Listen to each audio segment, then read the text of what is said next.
ଓଲଟ ବୃକ୍ଷେ ଖେଳୁଛି ଲୋଟଣି ପାରା। ଓଲଟ ବୃକ୍ଷେ ଖେଳୁଛି ଲୋଟଣି ପାରା।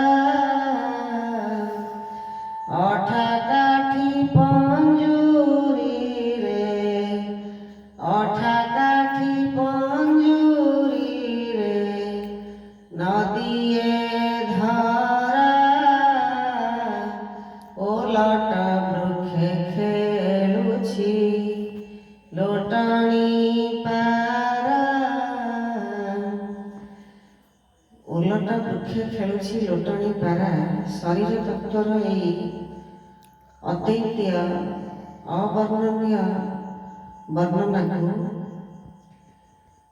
ଭକ୍ତଟି କହିଛି ଯେ ଆତ୍ମା ପକ୍ଷୀ ଓଲଟ ବୃକ୍ଷରେ ଲୋଟଣି ପାରା ସଦୃଶ।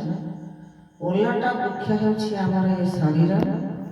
ଏ ଶରୀର ଭିତରେ ଏ ଯେଉଁ ପାରା ଖେଳୁଛି ସେଇ ପାରା ହେଉଛି ଲୋଟଣି ପାରା, ଅର୍ଥାତ୍ ଆତ୍ମା ହେଉଛି ପାରା। ଏବଂ ତା ପଦଟି ହେଉଛି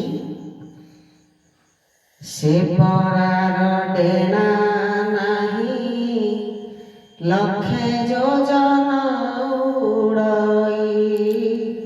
ସେ ପାରାର ଡେଣା ନାହିଁ ଲକ୍ଷେ ଯୋଜନ ଉଡ଼ଇ।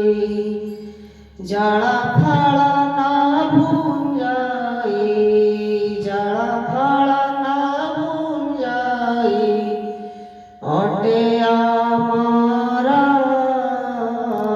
ଓଲଟ ବୃକ୍ଷେ ଖେଳୁଛି ଲୋଟଣି ପାରା। ଓଲଟ ବୃକ୍ଷେ ଖେଳୁଛି। ସେହି ପାରାର ଡେଣା ନାହିଁ କିନ୍ତୁ ଲକ୍ଷେ ଯୋଜନ ପର୍ଯ୍ୟନ୍ତ ସେ ଉଡ଼ିପାରେ। ଅର୍ଥାତ୍ ଆତ୍ମା ପକ୍ଷୀ ବା ଆତ୍ମା ପାରାଟି ଲକ୍ଷେ ଯୋଜନ ପର୍ଯ୍ୟନ୍ତ ଉଡ଼ିଯିବ। ସେ ଜଳ ଫଳ ନ ଭୁଞ୍ଜନ୍ତି, ଅର୍ଥାତ୍ ତାର ଖାଦ୍ୟ କି ପାନୀୟ କିଛି ଦରକାର ହୁଏ ନାହିଁ। ସେ ହେଉଛି ଅଟେ ଅମର। ସେ କୌଣସି ଖାଦ୍ୟ ଆଉ ପାନୀୟର ଆବଶ୍ୟକତା କରେ ନାହିଁ, ସେ ଅମର।